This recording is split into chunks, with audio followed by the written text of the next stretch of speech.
Right, okay, so we've got one square left. We do. We do. And you've chosen the for and against this week to upset me. I think actually you chose it, but Did I? Yes, you did. It's cricket. It is cricket. Just before we go into the fors and againsts of the great, wonderful game of cricket, I would like to apologise to my Auntie Jane. Oh. She is very disappointed in her nephew, in taking apart or taking the against position on Sir David Attenborough. Yeah. I'm not sure she's much more impressed with you falling in love with him and wanting to marry him and take him to the Antarctic to raise emperor penguins. I got a well, it's nothing to do with Jane, is what I'd say to that. You can't say that to Auntie Jane. She's a great support. She's Jane, been trying I love gigs. you a lot. We're having a bit of a laugh. You know, you can't take her seriously 90% of the time. So, you know, don't, if you're ever going above that threshold, just stop. Exactly. You know. So, do I love David Attenborough? Yes, I do. And to be honest, so do I. Yeah, big respect to the man. You know what? Out of respect for Jane, I won't do an email. The reason I brought Jane into this is because Jane's other love is cricket. Okay. Oh, brilliant. So if you're not going to upset Jane, I'll take it back. So you're taking the against cricket view. I am fully against cricket. And I'm taking the for cricket view as somebody who has essentially played cricket. If I get... Look, I'm knackered now. I've admitted it. I've admitted it to myself. Last year when I lost all my weight, I managed to come out and bash a few. But it's way beyond my ability to certainly take on the quickies anymore. I can't see them. Got hit on the head by my own son the other week. So if I get one game this year, it'll be 52 consecutive seasons where I've had at least one game of cricket. Okay, 52. 52. You started playing at the age of 89. No, I started playing well before I was born. Right. No, That's a good started yeah. Pardon the pun. I started playing, I suppose, back garden cricket. But the first club that I actually was, my father got a job down in Bedford. Look, this is about you being for. Yeah, I am. I'm giving some feel, if that's all right, of why my passion for cricket is right. so great. I just don't want to. I don't want to know your back history in order to just blow it out the water. It's gonna. Yeah, I'm gonna have to. I will remove myself from the task, but let's not make it too personal. Too personal? Yeah.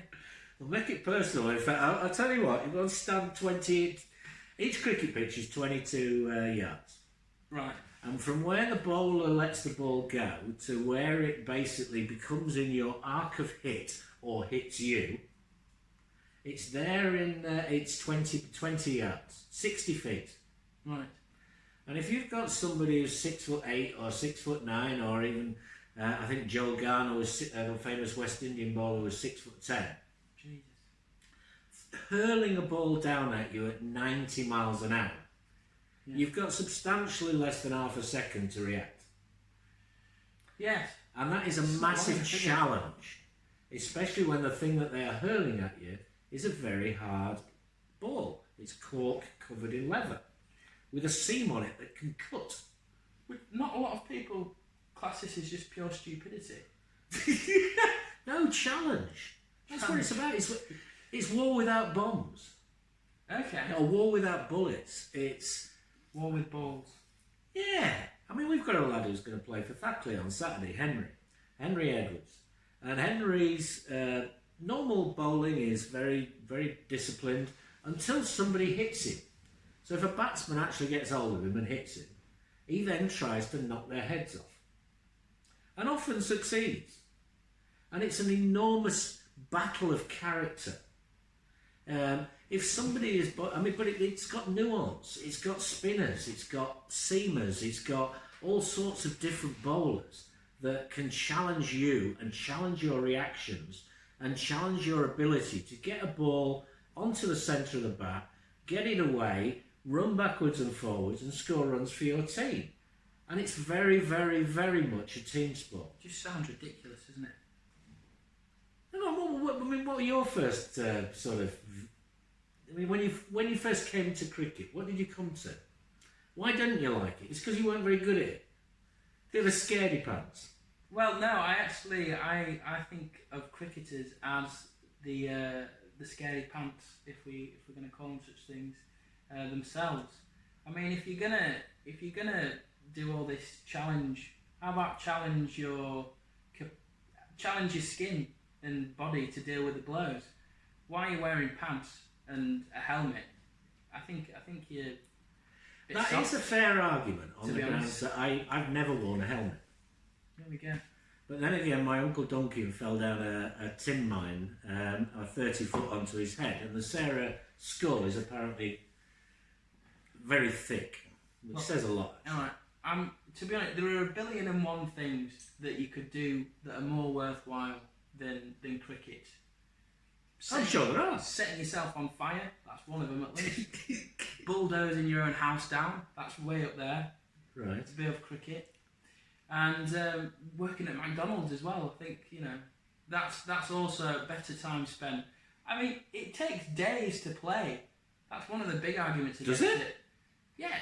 If you take it to its test, you want the challenge, Test Cricket Ultimate Challenge. Yeah, very much so. 5 days. That's a long time. Is it? Yeah, it is. 5 days for a sporting... We've just watched the World Snooker together. Yeah. That was 17 days. Oh, yes, but that's not one entire match. Well, neither is cricket. It is an evolving situation throughout a test match, in the same way as a snooker tournament is an evolving thing throughout a tournament, until you come down to basically one bowler, one batsman, needing one to win or one wicket. Yeah, the game itself does not. You know that as well. I did, yeah. The game is the game takes 5 days. A snooker match takes 2 days maximum. I mean, another thing I'd say rather is that, yeah, really, I'm struggling with this. I'm going to be really honest. I think you ought to come down and watch it more. You see the camaraderie. But I'm having to take a position that I don't believe. I don't believe what I'm saying right now.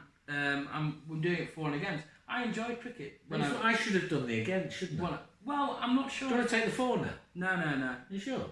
I think we need to reevaluate the for and against square. We're doing a bit of reviewing whilst on air, which is good. I'm not sure it works because we're quite honest. You don't have ideas, is what you're saying, isn't it? No, I've got a lot of them, but it's just I don't know. I think it's cricket for me is in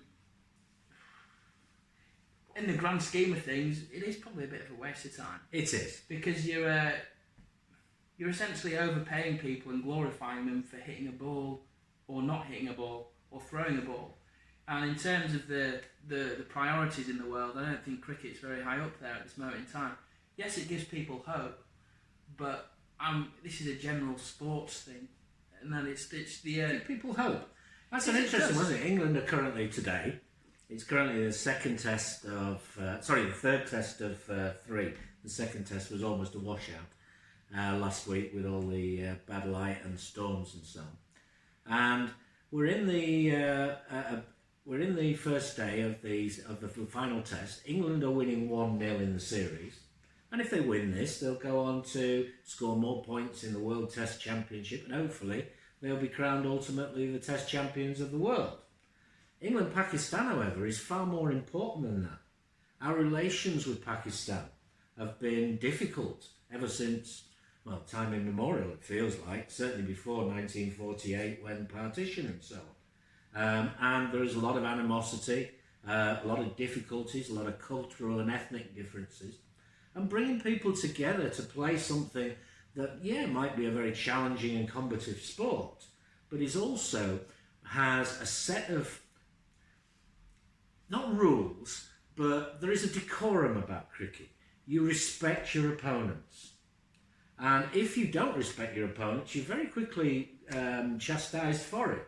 You will be, there is such a thing as ungentlemanly conduct in cricket. You can actually be out for ungentlemanly conduct. Let's There's such a thing So called sledging, though. the détente issue between various countries. India and Pakistan even play cricket, which is more than they do in terms of the relations between the two countries at the moment. I think there's a bit to be said on that, because there's sledging that goes on. Sledging is part of it, yes. Yes, but sledging is disrespecting your opponent. I mean, let's not get away from it. It's trying to put them off through insulting them. That's what sledging is. And that's the Australians. You know I like that. Yes, but that's not gentlemanly. That's being purposefully disgraceful in order to try and put your opponent off. That's banter. There's lots of banter in sport. I'm not knocking it. I'm just saying what it is, or what I think it is. I mean, yeah, it's sledging for a reason. The Australians were famous for it when they went through their. Oh, absolutely. Yeah. They were very successful, and one of the reasons. So it's psychological as well as because they managed to physical to insult the other team better than them. There's a classic thing, isn't there, when England beat the West Indies and Freddie Flintoff was at slip, was it number one slip or whatever? It was, yeah. Windows, Tino. Tino Best, yes, absolutely. Swinging a miss, and that's a great bit. That's a great bit of cricket. Oh, it is. It's a lovely, lovely moment. But I've got many heroes, people who have essentially used cricket to express themselves where perhaps they weren't expressing themselves in other parts of life, and I think sport does that for a lot of people. Certainly my boy Thomas at the moment, he's been struggling. We got him a bit of coaching from Chris Cummings at Thackley, who's done a great job with him. Not a great cricketer, CC, but he's an excellent coach. And Thomas's confidence as a result of improving his technique against the fast bowlers, and not least the spinners. If any spinner came up against Thomas last year, he hadn't got a Scooby-Doo what to do. Hadn't got a clue. Essentially, he would see the slower ball and think, I'm going to whack that all the way to Saltaire. Now he's got a situation where last week he actually survived against a very good spinner who actually got 4 for 11 in the game. He survived for 5 overs against him. And that largely took Thackley to the point where the other end, they were whacking them all over the place, and Thackley got over the line and won. So it's not just about scoring runs, it's about character. It's about the ability to learn, evolve and improve. And I think sport, and specifically cricket in my perspective, are things that are really enriching for you as an individual. Cricket is also very, very, it's global, but it's also very encompassing of all. Cricket is played by, women's cricket is a superb watch now, and it's been celebrated on Sky and BBC and so on for being a really superb sport. England are currently world champions in the 50 over game. And I watched that final and it was a brilliant action drama. We won by 3 runs. Yeah. The Indians basically fell apart in the last over. That's when cricket's at its best. That's when cricket's at its best. Towards the end. But Test cricket, I remember watching Jimmy Anderson and Monty Panesar survive for an hour in deepening light with increasingly angry Australian bowlers. This is our 2 worst batsmen in the team, number 10 and 11. Australia needed the win and couldn't knock them over in an hour or so. There's also that wonderful thing last summer with Ben Stokes, where people come out of adversity and show their full array of talent. And when they do that, it's a glorious and wonderful thing. Jack Leach, who in the partnership of 135 to beat Australia in the Ashes last year, made 1. Yeah, right. That's brilliant. This guy came out, that's fantastic. A spin bowler, that's why he was in the team, not as a batsman.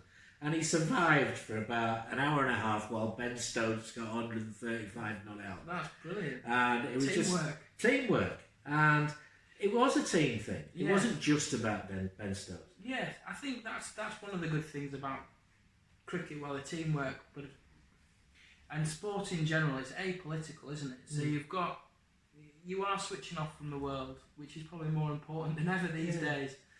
So that's great. And sport in terms of bringing in other aspects of life. A local cricket team is a community cricket team. Well, that's the thing though, isn't it? You know, you have your food, you have your drink, you eat together, you practice together. And I've very rarely seen people, teammates, as soon as they start falling out with each other, are essentially mobbed by other teammates, and they're brought together and they deal with their differences in a different way. And in terms of the enjoyment that I've got over 50 years of watching cricket, it's a summer game. Yeah, I love the summer. So we've got a summer game that is absolutely up there with the best to watch in terms you can watch it with your family. There is banter, there is camaraderie, and no little skill and no little bravery in playing. And it's something that has tested me for many, many years. I've occasionally come out on top, but not very often. And I would recommend cricket to all. So yes, cricket. I mean, as you can see, I've gone away from being against it. I'm still against, in any sport, the glorification of it. These are people at the end of the day. Oh, absolutely. You know, they take it. But if you're best at something, you're surely valued, and when value comes in terms of money, the best should get paid the most. And if people are paying to go and watch it, then players deserve a share of that. Surely. I think so, to a certain degree. But are the players getting it, or where's the money going? It's going to the likes of BT or Sky, Rupert Murdoch. It's going to the likes of, well, there's a lot of, there was a lot of match fixing that went on in the IPA, like the Superstar League in India. Oh, is it the IPA? I do like a bit of IPA. IPL, is it? IPL, yeah. The Indian Premier League. Yeah. And, fantastic showcase event or what have you.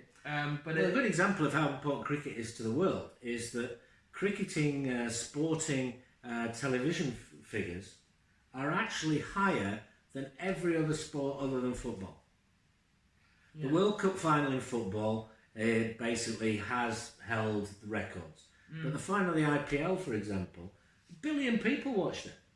Yeah, fair enough. 1 billion people. I personally, I don't think that anybody's worth more than, well, $3 million a year, £3 million, something like that. Going beyond that. Yeah, going beyond that, it's getting a bit silly. I don't know, care what you're doing, especially for something at the end of the day, they're not finding cures for cancer, they're not progressing agriculture, they are, at the end of the day, hitting a ball very well. They're entertainers. A lot of entertainers are wonderful people that do a lot of healing in the world and give a lot of people a lot of hope, joy, happiness, which is in just as important as anything else in life.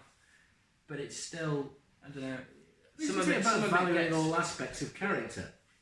Yes, absolutely. It is. So it's the physical, the emotional, the intellectual. It's discipline. It's all those things. It is human character building. But what I find interesting is the amount of joy that you get from that clip, paying £5 subs, £10 subs a week. No, they pay me. I do the scoring. Well, there we go. But we're talking about tens of pounds here to get that nourishment, that sense of community, everything that you like from cricket. You get that at a very small level. No one's getting paid huge amounts. Some of them are getting £10 a wicket.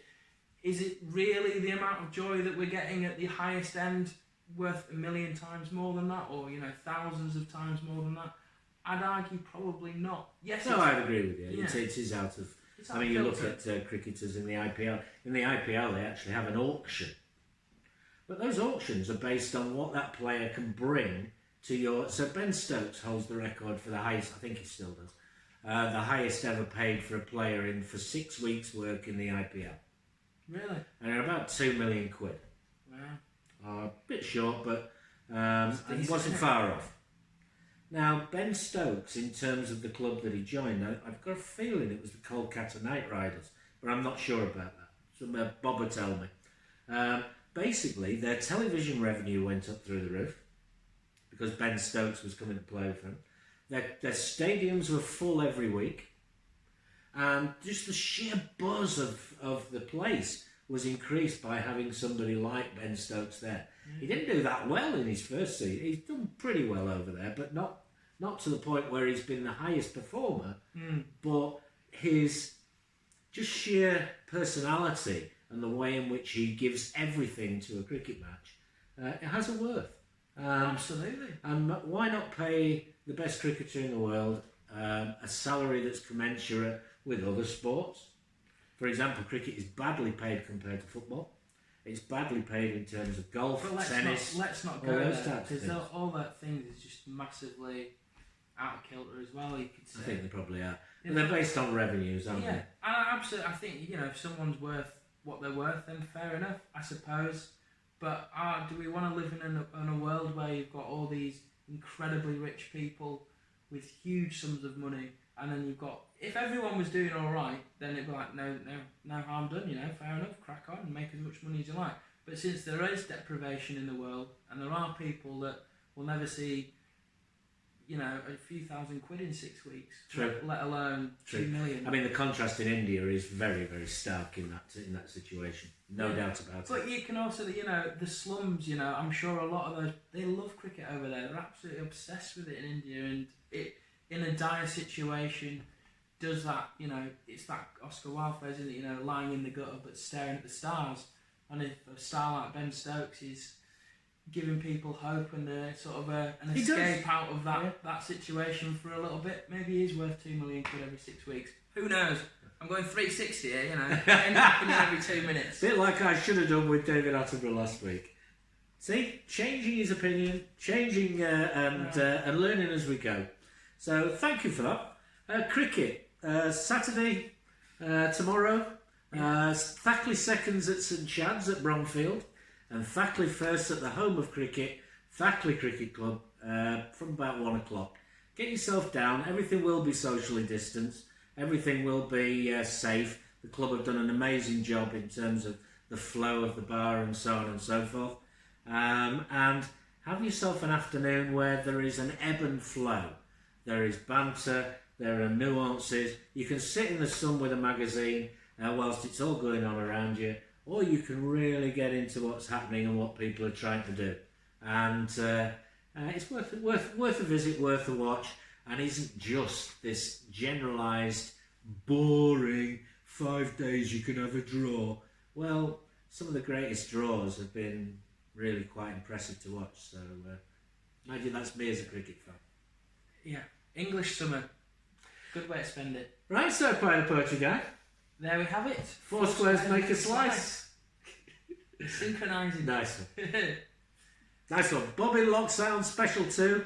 Keep yourselves safe, and hopefully Bradford will get the message and we'll be out of lockdown soon. Yes, let's hope so. Stay safe, stay well. Toodaloo.